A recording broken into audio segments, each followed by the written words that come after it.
Sean Diddy Combs' legal defense strategy has fallen apart after his attorney made shocking revelations in court and immediately withdrew from the case. The attorney's unexpected confession rattled the legal and entertainment industries. How and why? Well, a dramatic scene played out in the courtroom as the attorney revealed several serious concerns that forced him to end his professional relationship with the music mogul.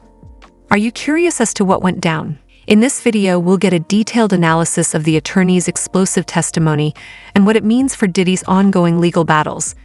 Come along. Attorney's shocking court revelations. Sean Diddy Combs' case took a completely unexpected and honestly pretty wild turn when his lead attorney, Mark Agnifilo, discovered something shocking. Privileged materials were seized from Combs' jail cell. Can you imagine that? Just when things seemed like they couldn't get more intense, boom, this happened. Naturally, this unexpected event led to an emergency hearing, and you could feel the tension in the air. The whole incident stirred up some really serious concerns about attorney and client privacy. And let's be real, if a high-profile figure like Diddy can have his private legal communications violated, what does that say for everyone else? Makes you wonder, right? Diddy's attorney didn't just quit, he confessed in court.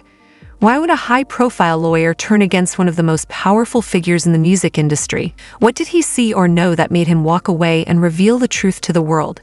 The answers aren't just shocking, they're the kind of revelations that could unravel an entire career. Stick around because by the end of this video, you'll understand why everything might be about to change for Diddy. So here's how the whole drama unfolded. Investigators apparently did this pre-planned sweep of the Metropolitan Detention Center in Brooklyn. Nothing suspicious yet, or so they claim. But here's the kicker. During the sweep, they found 17 pages of handwritten notes. We're talking detailed trial strategies, notes about potential defense witnesses, even personal bits about Diddy's family members, phone numbers, and some inspirational quotes sprinkled in there.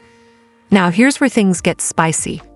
Prosecutor Christy Slavic was quick to defend the whole situation, insisting that the sweep was just part of protocol, pre-planned and not engineered to target Mr. Combs, she said.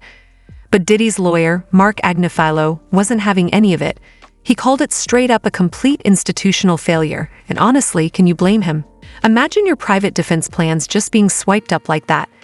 Then the prosecution took things up a notch, claiming Diddy was trying to subvert the integrity of the case. Basically, they said he was reaching out to witnesses, even suggesting that he asked someone to dig up dirt on 2 alleged victims. The defense team fired back immediately, calling the search outrageous government conduct and a clear substantive due process violation. Judge Aaron Subramanian stepped in and tried to keep things under control. He ordered the prosecutors to delete any photographs of those seized notes while he took some time to review everything. But, and this is a big but, he also made sure to say that his order wasn't based on a conclusion that anyone did anything wrong. So basically, he's treading carefully, which makes sense given how high stakes this all is. And of course, the reactions came in fast. Former federal prosecutor Nima Rahmani was quick to point out that inmates in general don't exactly have Fourth Amendment privacy protections while in prison. Harsh, but that's how the system works. The prosecution doubled down, saying everything was vetted by a filter team to make sure privileged information stayed protected. But does it really hold water in this situation? Meanwhile, Diddy's defense team wasn't letting this slide. They filed requests demanding some serious transparency. They want the surveillance video of the sweep, all communications between the government agencies involved, and detailed records of who authorized this whole thing. Basically, they want receipts, and honestly, who can blame them? And just when you think it couldn't get any more tangled, prosecutors added another twist. Now they're accusing Diddy of playing the public relations game, suggesting he's trying to alter public perception. Between the accusations, the seized notes, and the claims of violating attorney and client privilege, it's a lot, and it raises some pretty big questions, like how far is too far when it comes to investigating someone in jail? And how secure is anyone's privacy when even privileged legal notes can be confiscated? Honestly, it's hard not to feel like this case is about more than just Diddy. It touches on issues that could affect anyone. And the whole thing? It's far from over. Behind the scenes legal tensions, the drama within Combs' legal team could honestly be a courtroom series all on its own. It all started to unravel when Mark Agnifilo, the leader of Combs' defense team, discovered something that made his jaw drop. Their client had been using unauthorized communication channels, and guess what? These channels slipped through because of a mistake they made. Can you imagine the panic at that moment? The person they were supposed to be defending was bending the rules they were desperately trying to uphold. Of course, that little mistake opened up a Pandora's box of friction within the team. Because if your client is playing secret agent with sensitive information, how do you even begin to trust that they're following the rest of the game plan? And then, as if things weren't bad enough, they found out that Combs was going behind their backs to talk to potential witnesses, even after they explicitly told him not to. How do you keep your cool when your own client puts you in an ethical chokehold? Agnifilo and his team must have been pulling their hair out. After all, if your client is doing everything possible to sabotage the case, how do you defend them and maintain your integrity? It's like trying to build a sandcastle during high tide, pointless and frustrating. Of course, this wasn't the only time the team was at each other's throats. There were heated debates over some seriously critical issues. First, there was the mess with handling privileged materials. Then there was the whole question of how to deal with witness interactions. Should they trust Combs to behave? Spoiler alert, probably not. And let's not forget the public relations nightmare. How were they supposed to spin all this chaos without looking like clowns? They even argued about how to prep for the trial itself. It must have felt like trying to herd cats, impossible to get everyone on the same page. But wait, there's more. Just when they thought it couldn't get worse, prosecutors dropped another bombshell. Combs had been using a banned communication app while in custody. Seriously? That's like getting caught cheating on a test with the answers written on your hand, except in this case, the stakes were way higher. The defense team lost it. They were arguing, stressing, probably questioning every life choice that led them to this case. How were they supposed to do their jobs ethically when their client seemed hell-bent on breaking every rule? And just when they thought they'd seen it all, allegations of Combs' significant history of violence started swirling around. That must have felt like the final straw. They had to balance their duty to represent their client with the gut-wrenching reality that the evidence was stacking up against him. How do you defend someone without compromising your own professional standards when the evidence is screaming, "This guy is bad news"? Their legal strategy was crumbling, and their ethical position felt shakier than ever. At the end of the day, it was a perfect storm of mistakes, mistrust, and missteps. The whole team must have felt trapped in a nightmare they couldn't wake up from. And really, can you blame them? When Diddy's attorney took the stand, nobody expected what came next.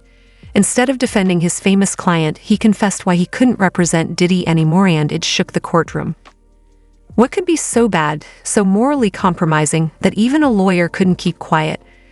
Don't miss a second, because the details behind this confession might just expose the most explosive secrets of Diddy's career. Pattern of professional misconduct. Federal prosecutors have been digging deep and discovered that Diddy Combs has been up to all kinds of professional misconduct while locked up at the Metropolitan Detention Center in Brooklyn. And honestly, the whole thing is a mess. Like, it's not just one or two little slip-ups. Nope, they found a whole pattern of rule-breaking and shady moves to try and game the legal system. It's like he couldn't help himself. And you know how sometimes people get caught doing one thing wrong, and you think, okay, maybe it was a one-time thing. Yeah, not here. The guy has layers upon layers of violations. First off, they've got receipts. The prosecutors have documented multiple cases of Diddy trying to communicate with the outside world in ways he definitely knew were against the rules. Apparently, he found some pretty elaborate ways to pull it off too. He was using other inmates' phone access codes to make what's been described as hundreds of unauthorized calls and texts. Hundreds. Like, who even has that much to say from jail? And to make it even sketchier, he was reportedly sending money to those other inmates using payment apps and deposits to their commissary accounts. And it doesn't stop there. They also found out he was using this third-party messaging service called Contact Me ASAP. Through that service, he was able to reach out to dozens of people who weren't on his approved contact list. And the crazy part, he wasn't just casually chatting. He was carefully planning these messages so law enforcement wouldn't catch on. The level of planning that must have gone into that is just... But wait, there's more. The prosecutors listed out some of the most eyebrow-raising rule violations. He was using multiple inmates' PAC, personal access code, numbers for these calls, and he coordinated these three-way calls to talk to people he wasn't allowed to contact. How much effort does it take to set up a three-way call in jail? That's dedication. He even had 2 different accounts on that Contact Me ASAP service. Why 2? Like, was one just not enough for all the sneaky stuff he was up to? And get this, he was still trying to run things outside from behind bars. The prosecutors found out he was telling his family to run social media campaigns for him. Can you imagine the group chat, "Hey fam, make sure you post this so everyone thinks I'm the good guy here"? And it wasn't just for fun. He was apparently trying to influence potential jury members, like really trying to shape public opinion so that by the time he gets to court, everyone's on his side. Talk about next-level damage control. Now the prosecutors are seriously worried about this whole situation. They described his behavior as relentless when it came to trying to contact potential witnesses, including victims of his alleged misconduct. Let that sink in for a second. The guy's sitting in jail and still finding ways to potentially mess with witnesses. That's disturbing, right? And it just makes you wonder, how far was he willing to go? One of the craziest things is that the prosecutors say Diddy was very clear about his intentions. He wanted to use public statements to twist how people saw him. Like on his birthday, they claim he orchestrated a whole social media campaign. Instead of just eating cake or whatever normal people do on their birthdays, he was trying to sway public opinion. And all of this makes his case even worse when you realize how much influence he allegedly had over people. The prosecutors pointed out how he seems to have this almost supernatural ability to get others to do his dirty work. Employees, family members, fellow inmates, nobody seemed off limits. He just knew how to pull the strings. No wonder judges have repeatedly denied his bail requests.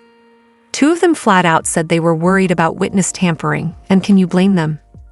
Did he really believe he could outsmart the system forever? Because if there's one thing this whole mess shows, it's that sooner or later, the truth catches up. And when it does, it's not pretty. Witness protection concerns. The prosecutors are saying Diddy was coordinating some kind of elaborate plan to manipulate witnesses. Just how elaborate? Well, in 4 days alone, there were 128 phone contacts between him and just one witness. One witness. That's not a conversation, that's a full-on strategy session. And here's more, he wasn't just making these calls himself, he was getting his family involved too, telling them to reach out to victims and push certain narratives. Like, can you imagine? This isn't just one bad decision, it's a full-blown operation. But wait, it gets crazier. Some of these witnesses were people who had grand jury subpoenas, so the fact that he was contacting them right before they were supposed to testify, that's a big deal. You know how serious you have to be to interfere with grand jury witnesses.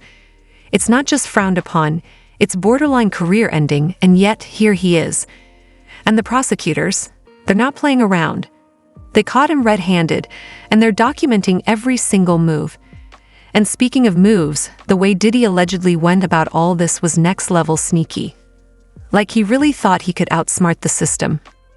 One trick he supposedly used: the Contact Me SAP app for live messaging. And then he reportedly paid other inmates just to borrow their phone privileges. Think about that. The man was allegedly handing out favors in cash just to keep the lines of communication open. Power to pull strings even from a jail cell. And apparently he had 2 accounts on a messaging app just so he could bypass the approved contact list. Honestly, it's no wonder the authorities decided to crack down. The judge, Erwin Supermanian, wasn't having any of it. He pointed to these allegations when he denied Diddy's bail. And now there's this whole monitoring system in place to keep an eye on everything, like calls from jail, social media posts, contact through middlemen, even what Diddy's family members are up to. It's like a security fortress designed just to keep his influence at bay. But can you blame them? When someone has an uncanny ability to get others to do their bidding, you've got to take some serious precautions. And let's be real, this isn't just about one person's actions. Prosecutors are genuinely worried that Diddy's alleged behavior could mess with the fairness of the entire trial. They believe he poses a serious risk of danger and obstruction. That's not just legal jargon, that's a major red flag. And because of that, they've imposed some of the strictest communication limits ever seen.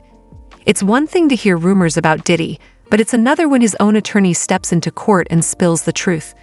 This isn't gossip. This is a legal professional confessing why they had to cut ties with Diddy for good. What did they know that made continuing impossible? And what does it mean for Diddy's future? Stay until the end, because this shocking revelation could be just the beginning of a much bigger storm. Impact on criminal defense. Diddy Combs' legal troubles are spiraling out of control. and honestly, the situation just keeps getting messier by the day. His bond with his legal team? It's practically hanging by a thread. Why? Well, it turns out Combs was doing some pretty sneaky stuff behind their backs. And trust? That went out the window, because guess what, his lawyers also found out he was leaking videos that painted him in a good light, anonymously, without giving them a heads up.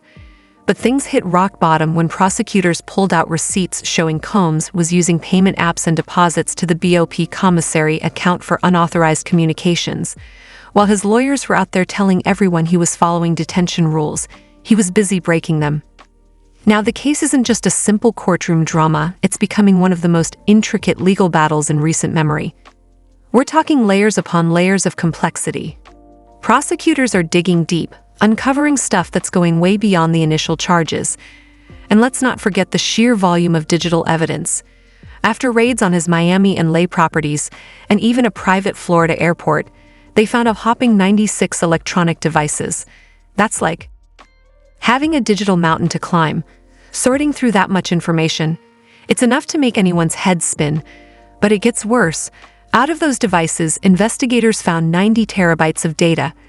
Just to put that in perspective, that's more data than you'd know what to do with. Imagine trying to sift through all that, looking for anything that could help build a defense. It's like searching for a needle in a haystack, except the haystack is the size of a skyscraper. And while the defense team is dealing with that mountain of data, prosecutors are out there finding evidence of Combs trying to pay off potential witnesses, run shady social media campaigns, and twist public opinion in his favor. And it's not just one set of prosecutors on this case. There are investigations happening in New York, Los Angeles, and Miami, plus federal agencies are involved. This thing is massive. It's no wonder everything keeps getting delayed. Can you imagine the stress of juggling multiple investigations, heaps of digital evidence, and a client who keeps going off script? And just when the defense team thinks they might have a handle on things, boom, new revelations drop. Prosecutors are now dealing with claims from 120 accusers spanning over 2 decades. Yeah, you heard that right. It's honestly hard to see how his lawyers can keep up with this. They've got to completely rethink their strategy every time new evidence surfaces. It's like trying to build a sandcastle during high tide. Every time they get some structure in place, another wave comes and washes it away. And with prosecutors claiming Combs has a long history of obstruction, it's no wonder his legal team is scrambling. He's been accused of asking witnesses and employees to cover things up for him for years, and that pattern is making their job nearly impossible. So now the whole thing is just this giant, tangled mess. What started off as serious but manageable legal trouble has snowballed into a full-on disaster. The defense team is stuck trying to put out fires left and right, all while their client keeps tossing more fuel onto the flames. With this, we have come to the end of this video. Thanks for watching Celebrity Spill, guys.